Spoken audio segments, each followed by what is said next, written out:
go ahead. सर्वप्रथम मैं देश के प्रधानमंत्री माननीय मोदी जी और हमारे देश के गृह मंत्री माननीय अमित शाह जी को बहुत धन्यवाद देती हूं कि उन्होंने इस संशोधित बिल को सदन में रखा।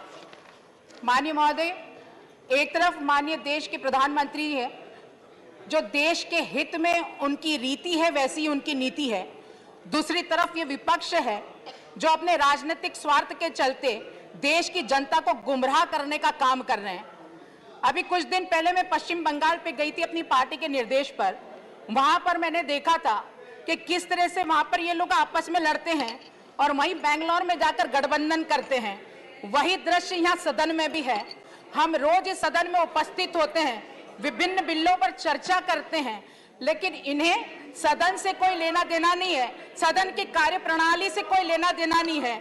पूरे वक्त विपक्ष का एक भी व्यक्ति सदन में उपस्थित नहीं होता है। यह बात सिद्ध करता है जो माननीय गृह मंत्री जी ने लोकसभा में कही थी कि इन्हें देश की जनता के हित से मतलब नहीं है, सिर्फ इनके गठबंधन से मतलब है। इनके ही नेता ने सार्वजनिक रूप से कहा था कि मैं दिल्ली में भ्रष्टाचार को खत्म करूंगा, मैं न गाड़ी लूंगा न मैं बंगला लूंगा। और करनी और कथनी में अंतर देखिए। दूसरी तरफ शीश महल खड़ा हो जाता है, जिसके भ्रष्टाचार की कहानी भाई सुधांशु ने बहुत अच्छे से इस सदन में रखी है। मैं माननीय महोदय, मैं आपको बताना चाहूंगी कि बहुत से संविधान संशोधन हुए हैं और 69 संविधान संशोधन भी ये लोग ही लेकर आए हैं और उसी के तहत अनुच्छेद 229 AA 3B के तहत संसद को दिल्ली संघ राज्य क्षेत्र या उसके किसी भी भाग के लिए उससे संबंधित किसी भी विषय के लिए कानून बनाने का पूर्ण अधिकार है।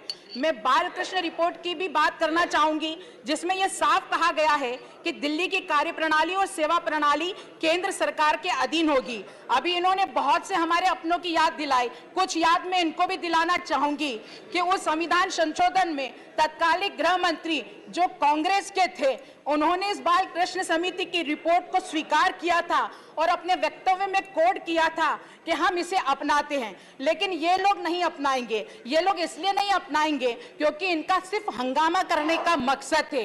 ये देश के हित की बात कभी नहीं कर सकते।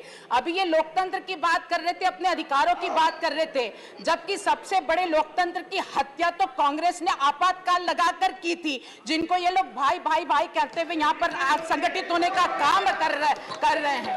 दूसरी तरफ अभी एक सदस्य ने यह सदन में जवाब दिया था कि दिल्ली के विजय से केंद्र की सरकार विचलित हो गई है। माननीय महोदय, मैं आपको बताना चाहूंगी कि देश की करोड़ों जनता ने माननीय मोदी जी को देश का प्रतिनिधित्व करने का, नेतृत्व करने का अवसर प्रदान किया है।